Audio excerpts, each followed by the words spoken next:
خدای ډیر مهربانه بادشاہ دی. بعضې وخت کې خدای زمانه کې برکت واچوي نو ثواب پې زیات ورکړي. بعضې وخت کې خدای پاک په یو مکان کې برکت واچوي نو خدای پې ډېر ثواب ورکړي. لکه زه به یو مثال درکړم. زمونږ دپاره دا د خدای زمونږ مونځ دا په جومات کې هم کېږي او بار هم کېږي که یو سړی یې کوي. او د پخوانو امتونو مونځ به صرف په عبادتخانه کې کېده، بار به نه کېده. په مونږ د خدای څونه فضل که بار مونځ کې هم ټیک ده او که عبادتخانه کې کوي یو په ویش به خدای اجر درکوي. او که د بیت الله په خوا کې کوي نو یو په لک به خدای ثواب درکوي. او که مسجد نبوي کې کوي یو په 50 سره به خدای پاک ثواب درکوي. دا د مکان فضیلت او د زمانه فضیلت سره د جمعې د شپې عبادت ته وګوره، لیلة القدر عبادت ته وګوره، د رمضان د میاشتې عبادت ته وګوره. دا خدای پاک مونږ له یو فضیلت او یو برکت راکړی دی. دا ټول په حقیقت کې د نبی کریم صلی الله علیه وسلم برکت دی چې هغه برکتونه د خشته خشته شعاګانو او د خشته خشته انواراتو په شکل کې رب العالمین مونږ ته رسولی.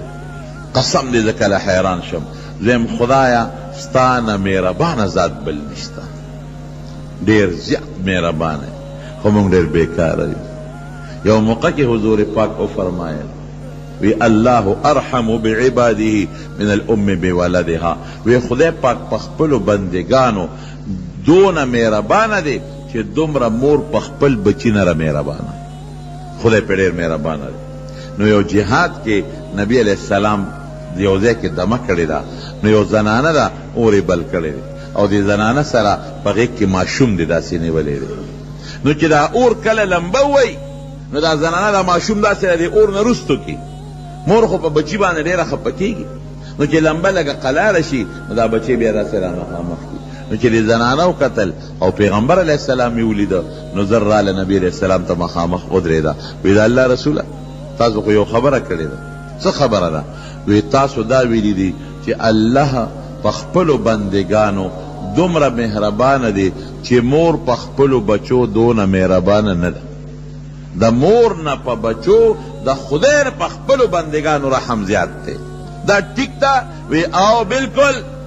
نو زنانه عجیبه سوال کوي، وی ښه چې زما په دې بچي څومره رحم دی، د خدای په خپلو بندګانو دې نه زیات دی. وی او وی زه خو به دا بچی چرته اور ته ونه غورځوم، نو خدای دا خپل بندګان اور ته ولې غورځوي؟ عجیبه سوال کوي. زه خو به چرته اور ته ونه غورځوم، الله به خپل بندګان اور ته ولې غورځوي؟ قسم دې حدیث کې راځي چې د حضور پاک سترګو نه اوښکې وبه دی. وی جړل وی خدای اور ته نه غورځوي مګر هغه بنده غورځوي چې د خدای په مقابله کې سرکشي کوي. چې د خدای مقابله کې سرکشي شروع کړي نو اور ته یې غورځوي، ګنې ډېره ګزاره ورسره کوي. خدای وایي زه یو یم، دی وایي نه شریک دله شته، دا سرکشي شوه که نه شوه. خدای وایي ما له لوڼه نشته، ما له اولاد نشته، دی وایي نه فرشتې دې لوڼه دي. عیسایان وی عیسی علیہ السلام دے زوی دی، یهودیان وی عزیر علیہ السلام دے زوی دی. خدای وی زما خدای ته سجد نشتا، زما خواہشاتو ته ضرورت نشتا. عیسایان وی نا مریم دے خزه ده عیاذا بالله. خدای وی مال منذ کما ته پاسه ودرېږه نیکوم نشتا. جنت په منځونو نه دی، پړه دی. ډېر خلک داسې پړه مې پاک دی، منصطفه کې ساجد دی، زماړه سپین نړه مې پاک دی، ړه دې خیرن دی، که ړه دې پاک رګي او دوکه کو. دا خدای خفه کول شو که نه شو؟ یو بچی چې راپاسي او پلار له دغسې ړه چی، پلار ته بچی دا کار مه کوه او دې قصدن کوي. پلار ورته بچی دا پلان کې زما دشمن دی، د سره مه ګرځه. وی خامخا به ګرځه. او پلار سات په سات خفه کوي. نو ډېر پلارانو تماچې راغېښتې دي، خپل بچي یې ویشتې دي که نه دي؟ ډېر پلارانو خپل بچي عاق کړي دي او که نه دي عاق کړي. ډېره میندې دي چې بچي ته وایي ځه زما نه عاق دی، خیرې ورته کوي. وی دوزخ د خدای ځای کا. نو ځکه نبی کریم صلی الله علیه وسلم وفرمایل چې خدای پاک اور ته نه غورځوي مګر هغه خلک غورځوي چې د الله په مقابله کې سرکشي کوي، سر اوچت اوچت کوي، کبر کوي. کبر عاجزي دې وکړه او کبر دې ونه کړه، الله به د سره مدد کوي. د خدای تابعداري کوه ته الله به د سره دونه مدد وکړي او د هغې مثالونه شته که نه. حضرت موسی علیه السلام په مصر کې د فرعون مصر په کور کې لوی شو.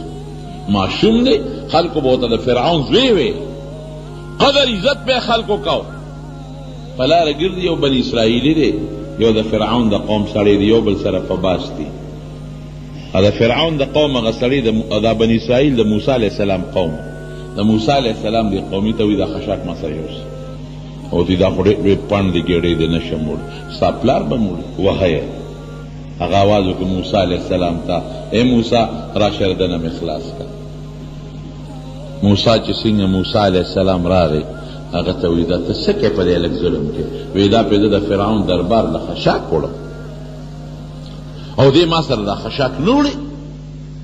خیر هغه سړی موسی علیه السلام ته راګرم شو، چې راګرم شو موسی علیه السلام هغه لا څپېړه ورکوله چې ودرېږه زه ورته عقل لږ وښیم چې ته اوس ما ته څه له ګرمېږې؟ ته چې د کم فرعون دربار دپاره په ده په زور خشاک وړې، خو هغه فرعون دربار کې خو زه اوسېږم، زه خو ماشوم هغه سره لوی شو او ته ظلم ولې کې؟ نو یو سوک یې ورکړه، چې سوک یې ورکړه هغه د موسی علیه السلام سوک هغه سړی پرېوت او مردار شو، مړ شو. خدایه دا سو شو، ما خو ورته ادب ښه یو سوک نو خلک ویله کوي د پلانکي سوک د موسی علیه السلام سوک دی، سړی خو خپې ګرې تکړې مردار شو.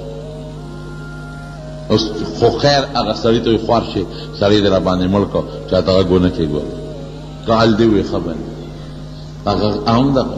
اوس موسی علیه السلام خلکو ویله که پلانکي دی کې سړی مړ پروت دی، هېڅ چاته پته نه لګي. یو هغه بني اسرائیلي خبر دی، یو موسی علیه السلام سړی مړ دی، پولیس صاحب سړی تحویل کې واغشت مړی.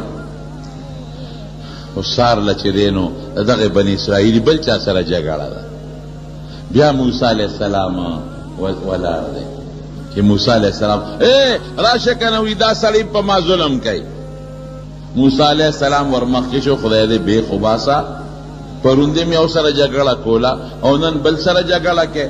بس دا بني اسرائیلي پې شو چې پرون خو یې بل نه سوک ایستی و، هغه یې زول قندار ته رسولی و، بېغمه کړی و. اصل نن په ما رانشي چې د سوک راونه باسي، د سوک په مصیبت دی. موسی وایي پرون دې ګورې هغه بل له سوک ورکه، عقل دې ورته ښه و، سوک دې ورکه مړ شو، او ګورې که ما له دې سوک راکړه ګورې زه معافي غواړم.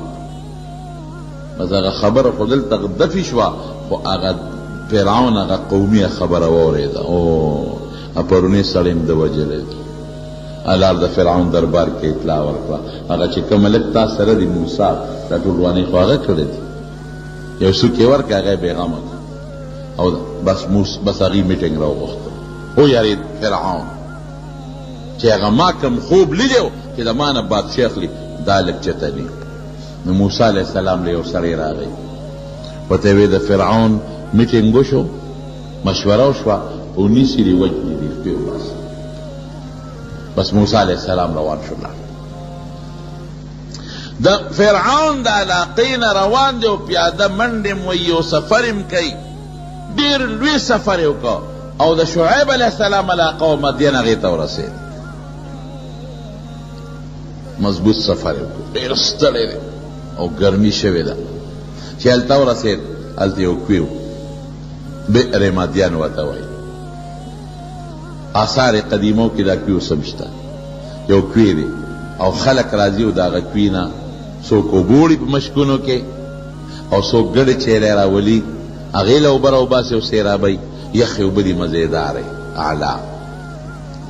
حضرت موسی علیه السلام یو طرف ته ودرېده، خلکو چې خپلې ګډې چیلی سیراب کړلې، یو اخور یې ورته جوړ کړی، یو سبیل غوندې اوبه به یې رایستې او دونه غټه بورقه پې لګېدلې وه چې لسو کسو به بورقه رایسته، ګرګړې به لسو کسو تاوه، بورقه به راووته، د غون څاروي سرمن نه یې بورقه جوړه کړې وه. نو ور وابېړوله په اخور کې، نو بلا ګډ چیلی به په یو ځل پې سیراب شو. نو هغه خلکو چې خپلې ګډې چیلی سیراب کړلې، نو بیا یې تیږه وه، یو غټه تیږه چې به م لسو کس اوچتوله، هغه یې د کوي د سر د پاسه کېښوده، دې د پاسه یې کېښوده چې هسې نه دې کوي ته چې تا څوک ګنده شی ورونه غورځوي، دا کوي راته پلیت نه کړي، خراب یې نه کړي، او د علاقه کې دا پړانګان او شرمخان او بیزوګان پیشوګان دي، دا روانې ونه کړي، کوي راته خراب نه شي. د اوبو قلت اوبه کمې وې، موسی علیہ السلام چې وکتل یو دوه جینکې هغې سره ګډې چیلې وې او دا ګډې چیلې یو طرف ته منې کړې وې. موسی علیہ السلام ول آواز ورکړ وی تاسو ولې دا ګډې چیلې نشئ رابوې؟ وی یاره داسې کار دی چې دا سړي دي او د سړو سره مونږ یو ځای ګډې چیلې نه وبکړو. حیا وه په هغه جنکو کې او چې تا سړي لاړ شي نو بیا مونږ خپلو ګډو چیلې وبکو. نو یې ډېره ښه ده. نو سړي چې تلل نو هغې خوا کوې بند کړ، سر یې پې د پاسه تیږه ولګوله، دې غریبانانو ته اوبه بنده شي. نو موسی علیہ السلام راغی هغه تیږې اوچته کړه، ښه مضبوطه تیږه وه، هغې اوچته کړه په یو لاس خورې کېښوده او هغه بورقه چې لسو کسو به رایسته هغه یې په یک سر تاو کړله او بې ورته راوویست. پیغمبر له خدای پوره طاقت ورکړي. یو حدیث پاک کې راځي چې د پیغمبر د جنت